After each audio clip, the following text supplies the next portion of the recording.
Hi hello అందరికి నమస్తే. కూటమి అధికారంలోకి వచ్చిన రోజు నుంచి ఇప్పటి వరకు సుమారుగా 199 మంది పోలీసు అధికారులు వీఆర్లో ఉంచింది. ఈ వీఆర్లో ఉంచడానికి రాజకీయ కక్ష సాధింపులో భాగంగా వీళ్ళు ఏదో రెడ్ బుక్ రాజ్యాంగం నడిపిస్తూ ఉన్నారు కదా, ఇందులో భాగంగానే ఇదంతా చేస్తూ ఉన్నంటే లేదు అదంతా అలా చేయడం లేదు, ఏదైనా ఒక పద్ధతి ప్రకారం చేస్తున్నారని వీళ్ళు చెప్పి కామెంట్ చేస్తారు. ఇది రాజకీయ కక్ష సాధింపులో భాగంగానే వీళ్ళు గతంలో వైసీపీ అధికారంలో ఉన్నప్పుడు వీళ్ళ మాట వినలేదని చెప్పి, ఇప్పుడు కూడా వీళ్ళు చెప్పినట్టుగా వినడం లేదని చెప్పి రెడ్ బుక్ రాజ్యాంగం అమలు చేయమని చెప్పినటువంటి వాళ్ళందరినీ పక్కకు పెట్టారు అనడానికి అనేక ఎగ్జాంపుల్స్ ఉన్నాయి. ఎందుకంటే ఇప్పుడు రాష్ట్రంలో అధికారుల కొరత ఉంది అని చెప్పి ఢిల్లీకి లేఖలు రాస్తారు ఇప్పుడు ఉన్నటువంటి ప్రభుత్వం. మరి కొరత ఉన్నప్పుడు 199 మంది వీఆర్లో ఏ రకంగా ఉంచుతారు అంటే దాని అర్థం ఏంటి? అవసరం ఉంది, ఇక్కడ ఉన్న వాళ్ళని వీఆర్లో ఉంచారు అంటే వీళ్ళని మేము వాడుకోము, వీళ్ళు మాకు వద్దు, వీళ్ళ మీద మేము కక్షా సాధింపు చేస్తామనేదే కదా. సో ఆ రకంగా కక్షా సాధింపు చర్యలు చేపట్టిందని చెప్పి వైఎస్ఆర్ కాంగ్రెస్ పార్టీకి చెందినటువంటి ఎంపీ గురుమూర్తి గారు సుప్రీంకోర్టుకి, రాష్ట్రపతికి, ప్రధానమంత్రికి వీళ్ళందరికీ లేఖలు రాశారు. వీళ్ళ యొక్క పరిస్థితి ఏంటి, వీళ్ళు గత 12 నెలలుగా జీతాలు లేక వాళ్ళ కుటుంబాలు ఏ రకంగా ఇబ్బంది పడుతూ ఉన్నాయి, ఇంటి రెంట్లు కట్టుకోలేక ఏమైనా అనారోగ్యం పాలితే చూపించుకోలేనటువంటి పరిస్థితులు, పిల్లల ఫీజులకు సంబంధించి ఇట్లా అనేక రకాల ఇబ్బందులు పడుతున్నారనే అంశాలకు సంబంధించి వాళ్ళకు లేఖలు రాసినటువంటి పరిస్థితి.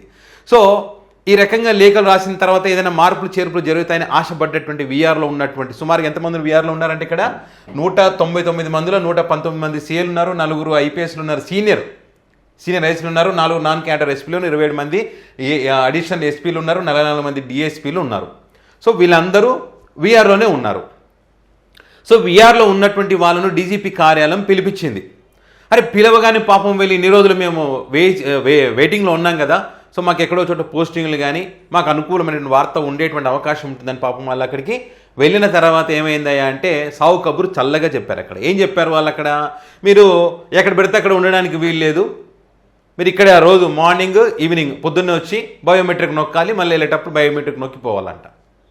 చూడండి, వాళ్ళ కుటుంబాలు ఎక్కడో, వాళ్ళకి పోస్టింగ్ లేదు, ఏమి లేదు, వాళ్ళ పిల్లల చదువులు ఆల్రెడీ నాశనం అయిపోయినాయి, గ్యారంటీ లేదు, ఎప్పుడు ఎక్కడ ఉండాలో ఎక్కడ పోవాల్సి వస్తుందో తెలియదు, క్లారిటీ లేదు.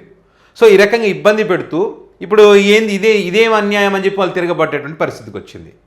ఎక్కడైనా ఒక 4 రూముల్లో ఒక పిల్లిని వేసి దాన్ని టార్చర్ పెడితే ఏం చేస్తుంది, పూలిలాగా మారుతుంది. వీళ్ళు కూడా అదే పరిస్థితికి వచ్చారు.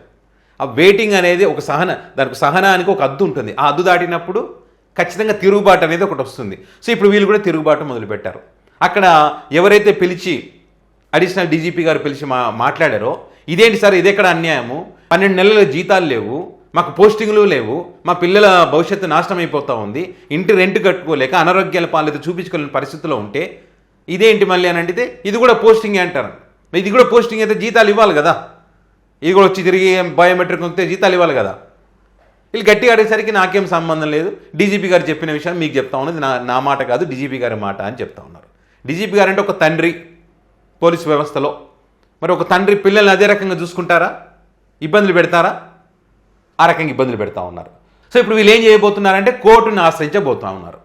కోర్టును ఆశ్రయిస్తే తప్ప మరి వీళ్ళ కష్టాలు గట్టి ఎక్కేటువంటి పరిస్థితి లేదు. ఎందుకంటే 14 నెలలు అవుతుంది వీళ్ళు అధికారంలోకి వచ్చినప్పటి నుంచి వాళ్ళని వీఆర్లోనే ఉంచారు. ఇది అన్యాయం కాదా? నేను ఈ అంశానికి సంబంధించి గతంలో ఒక వీడియో కూడా చేశాను. ఆర్టికల్ 14, 16, 21 వీటిని ఏ రకంగా ఉల్లంఘిస్తున్నారు, వాళ్ళు ఏ రకంగా ఇబ్బంది పెడుతున్నారా అనే అంశాలకు సంబంధించి చాలా క్లియర్గా ఒక వీడియో కూడా చేశాను నేను. సో ఆ రకంగా ఇబ్బందులు పెట్టినప్పుడు ఖచ్చితంగా వీళ్ళకు ఉన్నటువంటి హక్కులు వీళ్ళు వాడుకుంటారు. సో ఇప్పుడు న్యాయస్థానాన్ని ఆశ్రయించాలని చెప్పి డిసైడ్ అయ్యారు. వీళ్ళు రెడ్ బుక్ పాలన ఏదైతే చేస్తూ ఉన్నారో దానికి చెక్ పెట్టే విధంగా వీళ్ళు ఒక నిర్ణయం తీసుకోబోతున్నారు. దీనికి తోడు వైఎస్ఆర్ కాంగ్రెస్ పార్టీ కూడా ఇప్పటికే వైసీపీ ఎంపీ గురుమూర్తి గారు అందరికీ లేఖలు రాసినటువంటి క్రమంలో ఇంకా దీనికి సంబంధించి ఇంకా అక్కడ ప్రెజర్ తీసుకొచ్చేటువంటి ప్రయత్నం కూడా చేయబోతున్నారనే వార్తలు మనం చూస్తూ ఉన్నాం. ఖచ్చితంగా ప్రెజర్ చేయాలి, ఖచ్చితంగా వీళ్ళు న్యాయస్థానాన్ని ఆశ్రయించాలి. ఆశ్రయిస్తే తప్ప వీళ్ళకు న్యాయం జరిగేటువంటి అవకాశం ఉండదు. కాబట్టి వెంటనే ఆశ్రయించాల్సినటువంటి అవసరం ఉంది. వైఎస్ఆర్ కాంగ్రెస్ పార్టీ కూడా చాలా సీరియస్గా తీసుకోవాల్సినటువంటి అవసరం ఉంది. ఎందుకంటే జగన్మోహన్ రెడ్డి గారు మీ తరఫున, పోలీస్ అధికారుల తరఫున నేను ఫైట్ చేయాల్సి వస్తుంది, మీ కష్టాలకు నేనే మీ ముందు నిలబడాల్సి వస్తుంది అని చెప్పి ఏదైతే కామెంట్ చేస్తారో, మరి వాళ్ళ వైసీపీ ఎంపీ గురుమూర్తి గారు లేఖలు రాసి చాలా రోజులు అవుతుంది. సో మరి లేఖలు రాసాము అనుకోకుండా దాన్ని ఫాలోఅప్ చేసి ఆ అంశాలకు సంబంధించి మళ్ళీ పార్లమెంట్లో ప్రస్తావించి మళ్ళీ ఇక్కడ రాష్ట్రపతి గారిని కానీ ప్రధానమంత్రి గారిని కానీ సుప్రీంకోర్టు న్యాయస్థానాన్ని కూడా పార్టీ తరఫున ఆశ్రయించి వాళ్ళకి న్యాయం జరిగే విధంగా వీళ్ళు కూడా ఫాలో అప్ చేస్తే వాళ్ళకు మేలు జరిగేటువంటి అవకాశం ఉంటుంది. ఇప్పటికే చాలామంది సీనియర్లు ఐఏఎస్లు కానీ, ఐపీఎస్లు కానీ, పోలీస్ అధికారులు కానీ, ఎస్పీలు వీళ్ళందరూ కూడా ఈ కూటమి వ్యవహరిస్తున్నటువంటి తీరుకు సంబంధించి అసంతృప్తి వ్యక్తం చేస్తున్నటువంటి క్రమంలో ఖచ్చితంగా దీని ప్రభావం రాబోయే రోజుల్లో ఉంటుంది ఈ కూటమి పైన. ఎందుకంటే ఈ ప్రభుత్వాలు ఎల్లకాలం ఉండవు, ప్రభుత్వాలు మారుతూ ఉంటాయి. ప్రభుత్వాలు మారినప్పుడు ఖచ్చితంగా ఇప్పుడు ఎవరైతే పోలీసు అధికారులు ఇబ్బంది పెడతా ఉన్నారో దాని యొక్క ప్రతిఫలం, దాని యొక్క కర్మఫలం అనేటువంటిది ఖచ్చితంగా అనుభవించక తప్పదనేటువంటి కామెంట్స్ కూడా వినిపిస్తూ ఉన్నాయి. ఏదేమైనా కూడా వీఆర్లో ఉన్నటువంటి పోలీసు అధికారులు మాకు మేలు జరగాలంటే ఖచ్చితంగా మేము తిరుగుబాటు చేయక తప్పదనేటువంటి పరిస్థితికి వచ్చారంటే దానికి కారణం వీళ్ళు వ్యవహరిస్తున్నటువంటి తీరే. ఇప్పటికైనా దాన్ని గ్రహించి వాళ్ళకు పోస్టింగ్లు ఇస్తే ఎంతో కొంత నష్టం జరగకుండా ఉండేటువంటి అవకాశం ఉంటుంది. లేకపోతే దీని యొక్క ప్రభావం రాబోయే రోజుల్లో గట్టిగానే ఉంటుంది అనడంలో ఎలాంటి సందేహమే లేదు.